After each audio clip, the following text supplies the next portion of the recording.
trumpet in times of gladness. Each month to rejoice over your burnt offerings. It's all barbecue. God is into barbecues. God is so into barbecuing. And he wants you to brag, blow your trumpet about your burnt offerings. He wants you to rejoice in food and keep your fingers in your ear, Pastor Andrew. He wants you to rejoice in burnt offerings and, just being able to cook meat and serve well. Look, honestly, it's just a passion. Just take back the barbecue. Quite a few years ago, I was switching to a bit of seriousness. There was a great book that a good manly book, and if you're writing things down, write down this one, Fathers Who Dare Win. It's a great book by Ian Grant, a Kiwi, a New Zealander. But he said, Fathers Who Dare Win. And it's one of these books that really, back in the early days for me in this quest for manhood, because I, again, came into this church and had no idea what I was doing. I was destroying my marriage, destroying my family, and I needed help. By the grace of God, God put men around my life. And in this quest to how do I become this man, I just started having an unquenchable thirst for knowledge and understanding and revelation. And this was one of the books that helped me in a practical way.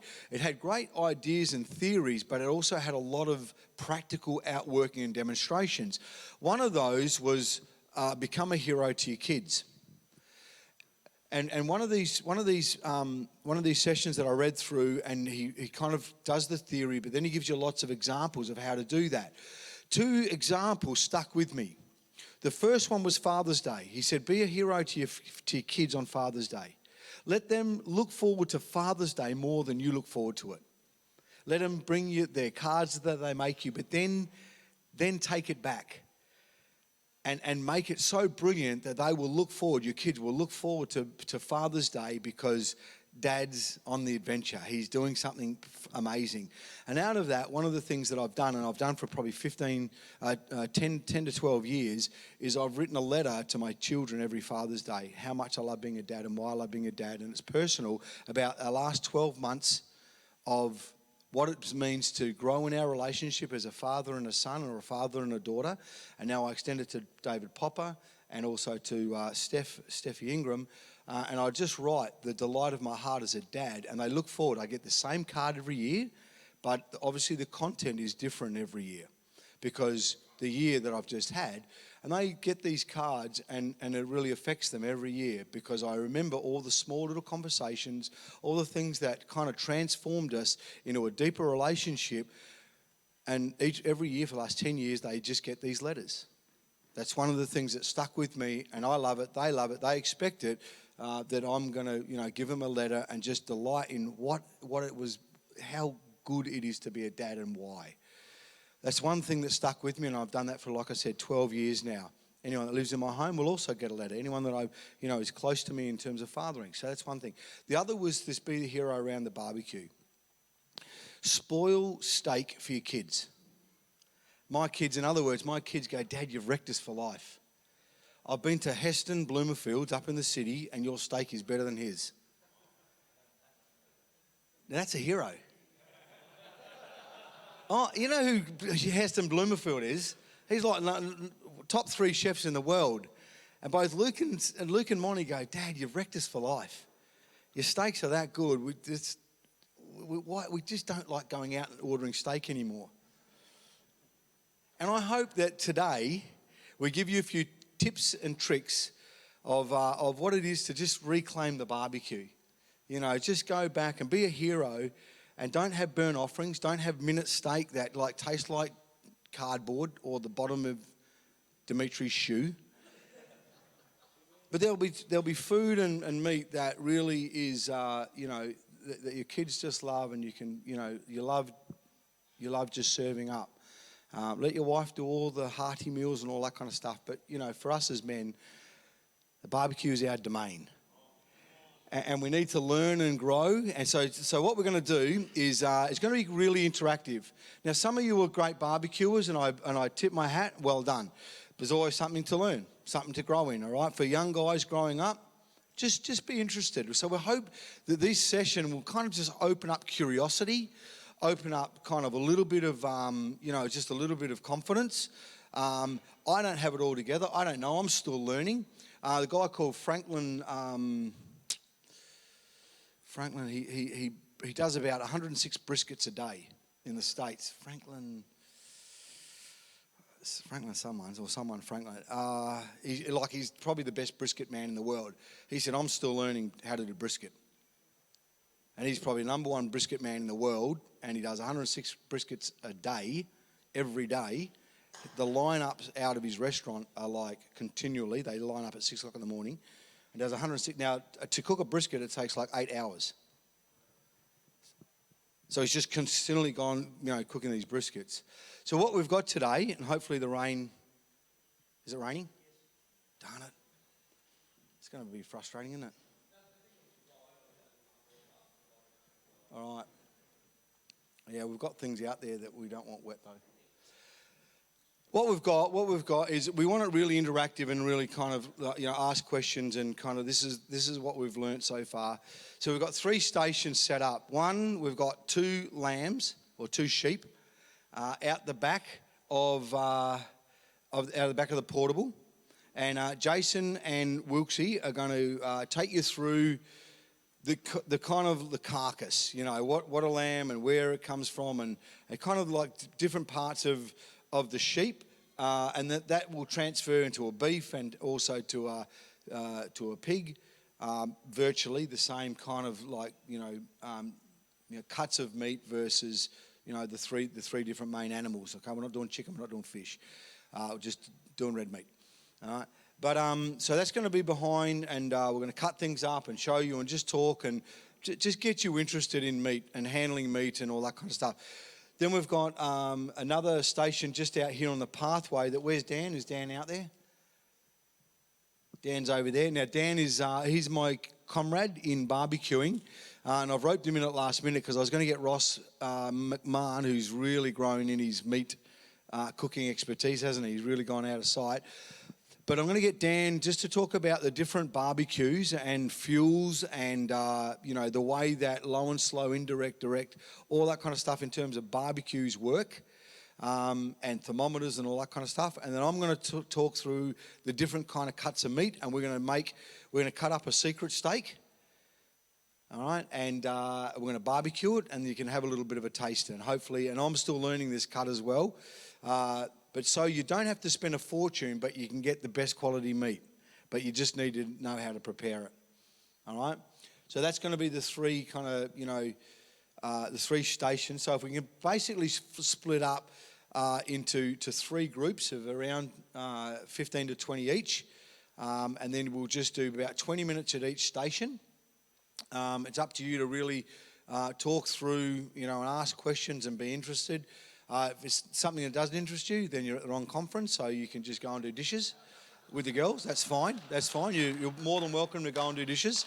If not, come out and just weather the storm a little bit and just be interested and just learn something.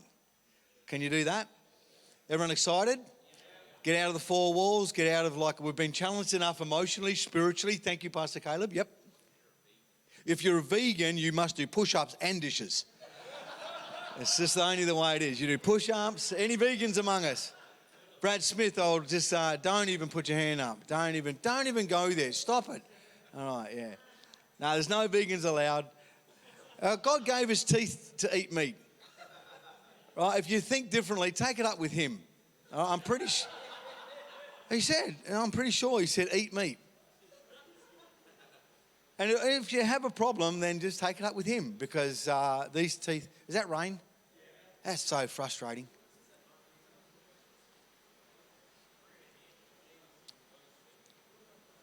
Yeah, what are we going to do? Can we move it in?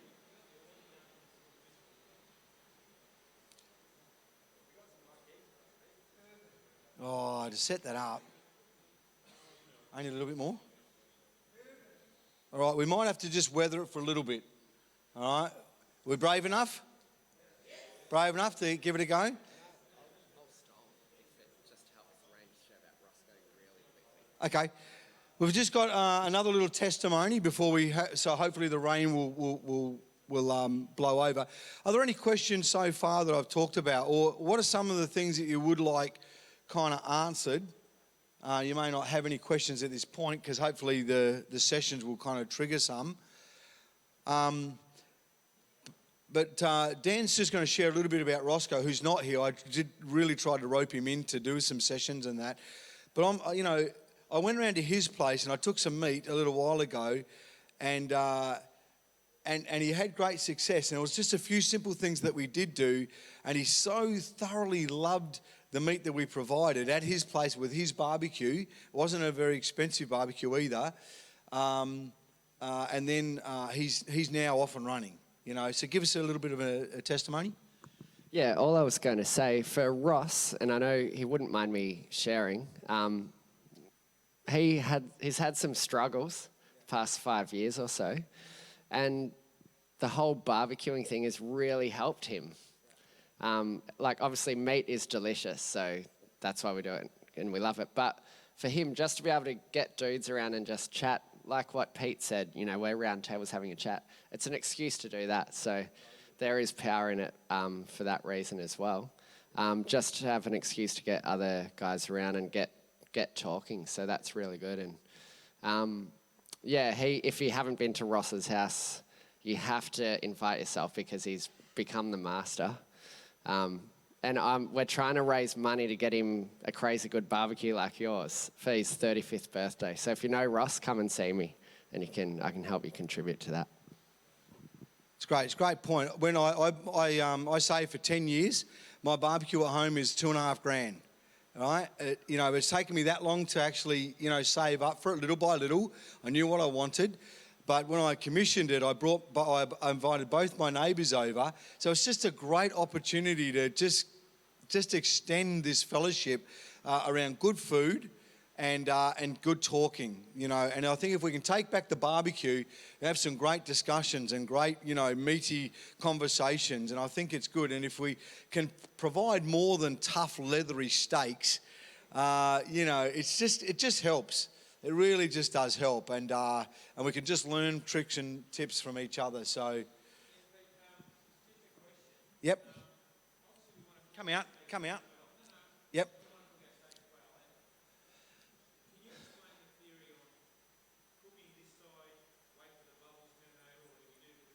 Yep.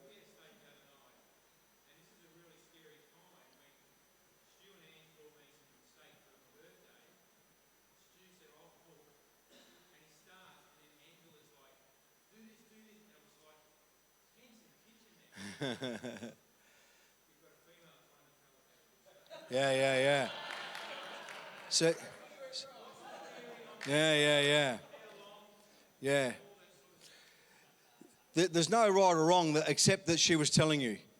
That's basically it. So I'll get in trouble for that. No, look.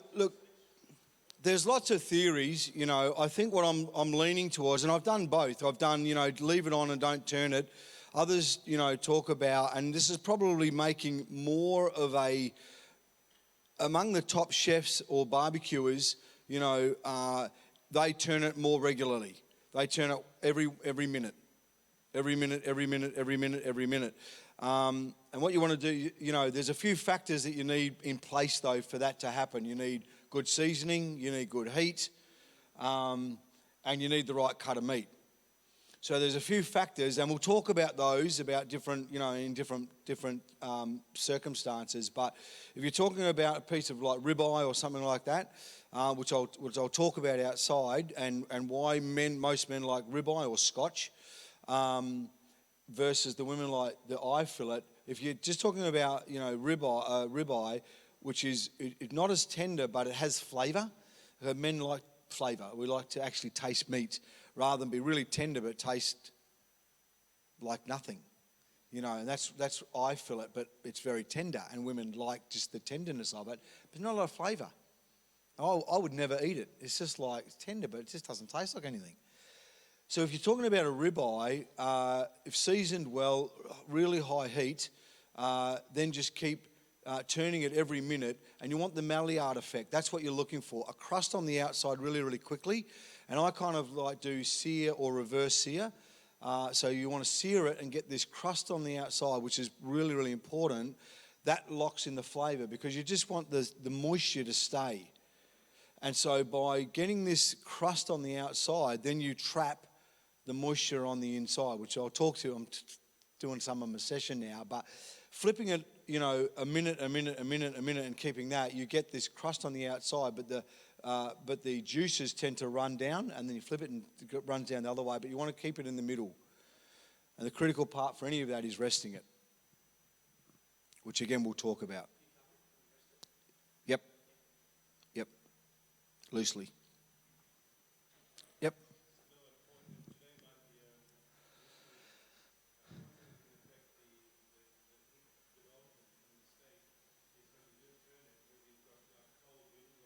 Yeah, totally.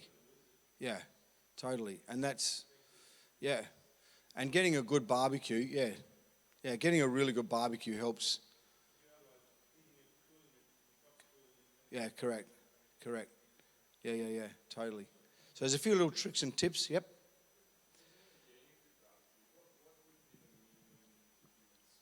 Yeah, great. Dan's going to kind of go through that a little bit. I think you can pick up great Webbers. Hard rubbish. Who picked up a?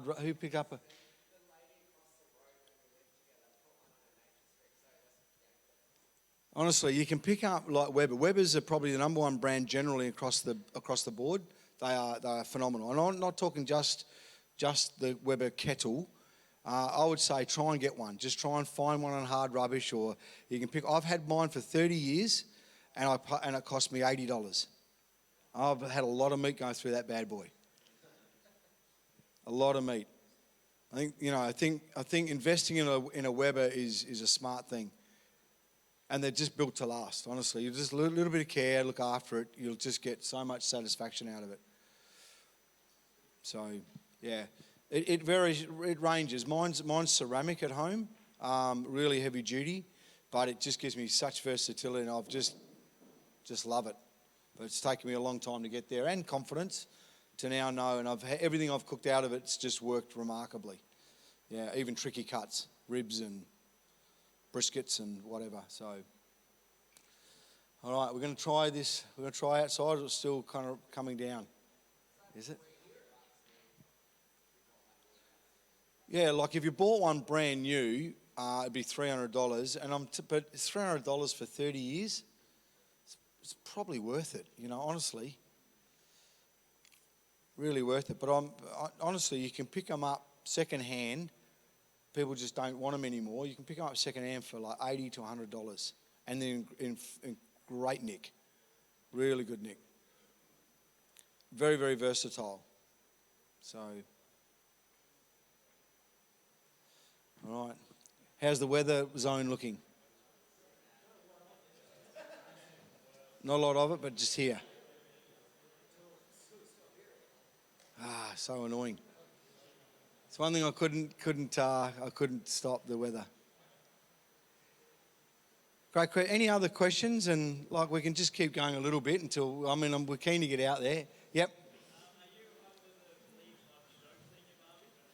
Great question.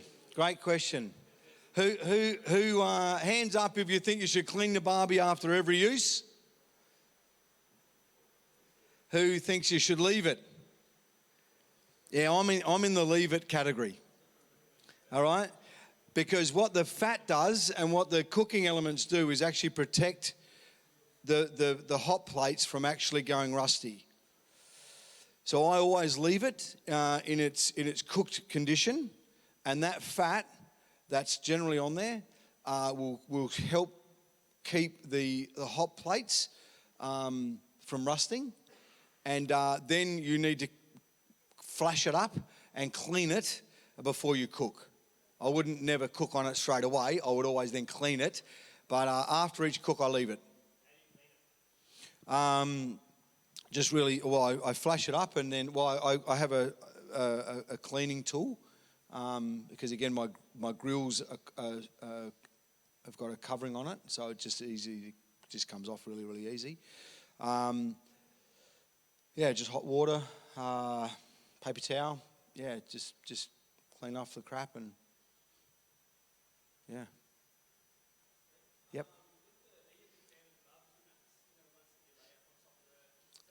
Yeah. Yeah, I bought my son some. They're great for if you do a lot of marinating.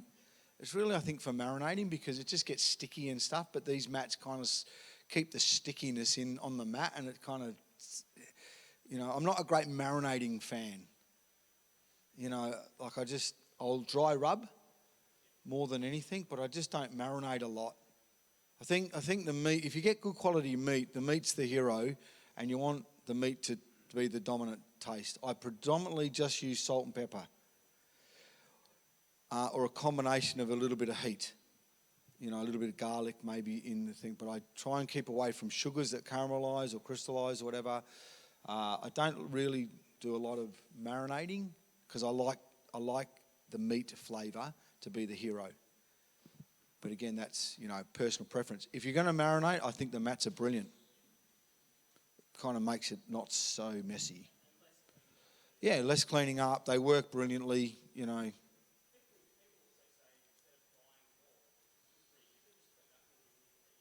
The mats? The mats? Yeah, the mats are reusable. Yeah, definitely. Yeah, they're just like funny plasticky, rubbery stuff and they just don't break down. Yeah, just clean them up and use them again. Does it sound like it's drying up a bit?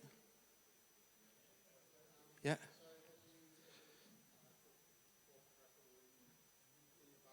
Yep. Yeah, just...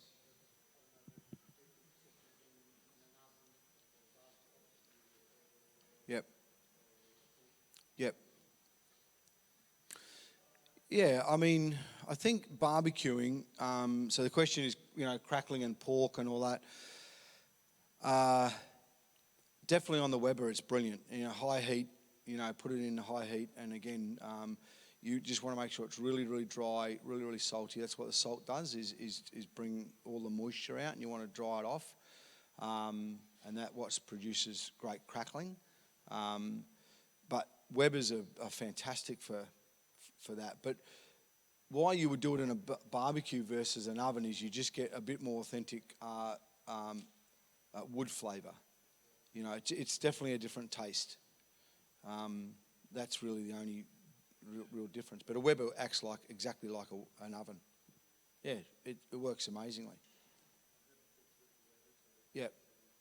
Yep. How's it going out there, Jace? It's lighter. Okay, Ivor.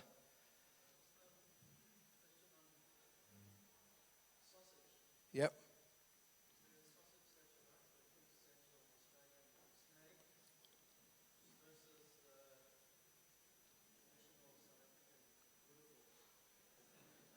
South Africa would win in that one every day. I don't know. I'm not a sausage, I like sausage. I'm just not, I just don't cook a lot of snags. Yeah, sausages, but I'm sure yours is probably better than ours. Look, it all comes back to find a good butcher. Find a really good butcher. I'd rather you just do things well and less, but do really well. And just find a really good butcher. And what's going in. Sausages are kind of fraught with danger because, sawdust in there and just all the crap from the floor. They're just into the, seriously, some butchers just, with sausages, it's just, you just never know what you're going to get. Hamburgers, who does hamburgers? Just make your own, don't buy them. Just honestly, make your own. Get good quality mince that's, ground that day, grass-fed, and just make your own. And when you make them really big and fat, right, make sure you put your thumb and put a really big dimple in the middle of it, because that'll stop it coming like a rissole and blowing up. All right, so just when you make your rissoles or your hamburger buns, you want an 80-20. You want 80% meat, 20% fat. You need fat in rissoles in a hamburger. Make your own, make them fat, and then make sure you just put your thumb or make a divot in the kind of the center part, and that stops it. Who's had a ballooned? You know what I'm talking about, right? Well, you know when your patty balloons up and it kind of looks like a football or a rissole, a round rissole, and it doesn't sit well on your bun. So just put your thumb in the middle, and it keeps the moisture from actually just drying out too much. It just keeps all the moisture in, and it kind of cooks like a steak rather than a rissole. Just little tips like that just help you with hamburgers. But just make your own. It's cheaper and better. And you know what's in it. If you have a look at minced meat and buy minced meat, and that's all I do and just salt and pepper it, right? Versus you buy your own hamburgers, look at what's in the hamburger. Fillers, preservatives, there's just crap in there. It's way better doing it yourself. Tim?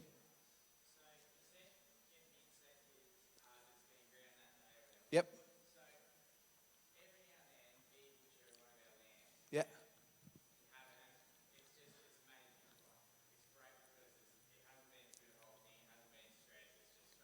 Yep. Awesome. Yep.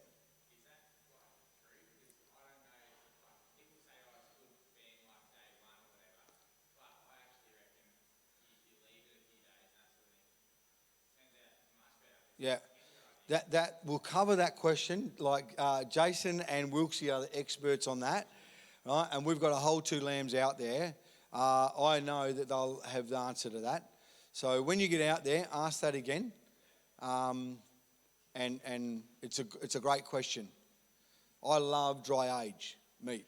Love dry age meat.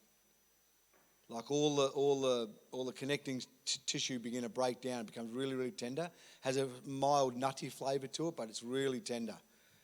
Super tender. But, trying to find a true dry age butcher is, again, that's the challenge. Or do it yourself, which, no one's going to have a $2,000 fridge that does that because it's not easy to do. Because you are actually moulding up the meat and then you cut it off. So there's a lot of wastage, so it's expensive, but man, is the meat really, really good. Yeah, good question. We'll ask that when we get out there. So hopefully, pardon? Yeah, grain or grass-fed? Who's the grass-fed people? Who has no idea? Yeah. So basically grain is going to be more fattier because they fat up quicker, right? They fat. A lot of them start with grass in the initial, and then they go 100-day grain. And the 100-day grain is to try and get them as fat as possible in a short amount of time as possible, right? But I just feel it substitutes flavour. I will always choose grass-fed, which is more what they're meant to be eating, grass, than anything else. Here's another tip: anything that generally comes out of New Zealand, so butter that comes out of New Zealand or anything else, it's really organic or grass-fed. They just don't label it because that's just what they do over there. They don't have grain.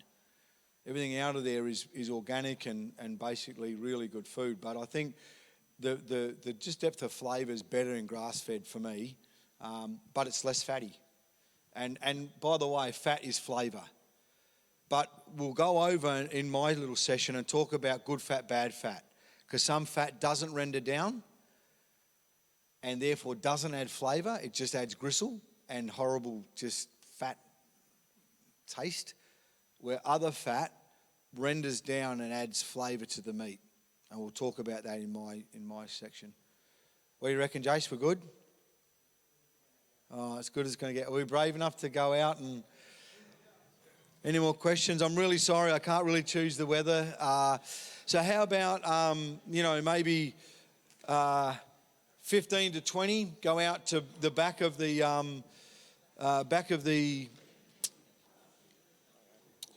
portable? Oh, yeah. Before you go, can I just have your attention? Sorry. Before you go, I'll just grab my bit of paper, and I really want your attention at the moment.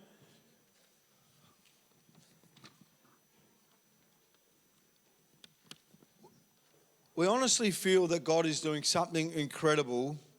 I've just come off the back of the Men of Destiny. I actually put myself in the course this time rather than Pop just teach it and then me do the camp at the end. And it was probably the most intense camp I've ever done. with these young men. And I honestly feel that there's absolute certain shifts that have taken place at the Men of Destiny camp. That was only last weekend. Then we've got this men's gathering, which is like awesome and brilliant. And we just need to do this, you know. And I think Pastor Caleb said there's how many days between the next one? 730 days before the next one, which is just far too far away. So we have to make the most of this. But, you know, I've just seen such a incredible breakthrough in the Men of Destiny in the camp. Then this, we feel to keep the theme going. And we haven't run Valiant Man for probably about 7, 8 years now, I'd reckon, which started the whole process off for Men of Destiny. It's Alan Meyer, he's brilliant at this.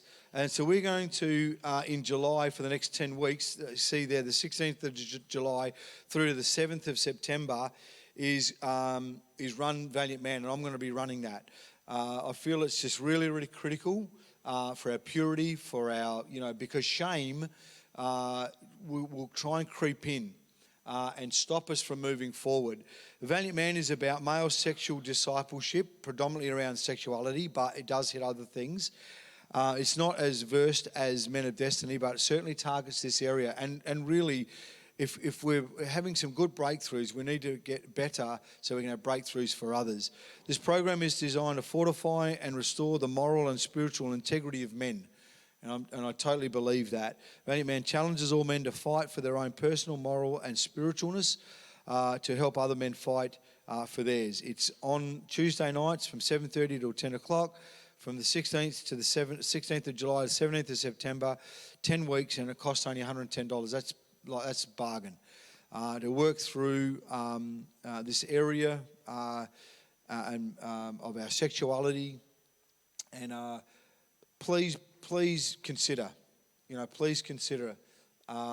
doing it. I'm going to be leading it. We would love to keep this momentum going and get freer and freer, and not just be disciplined and not look at porn, but be free from this. Amen? We want to really be free so we can set others free. So we're going to run that. If you're interested, please see me over, today, tonight, and say, Pastor Pete, there's something I'd really like to do. I'd really like to take, or myself or Kieran. Where's Kieran? Kieran over there. I also see Kieran. And just get an interest going so we can see how many people we have. It'll be online. Is that true? We'll be online to register and sign up as well if you want to do it that way. But we haven't done it for a lot of years, and I think it's really, really important and valuable. Amen? Please consider, take it to God.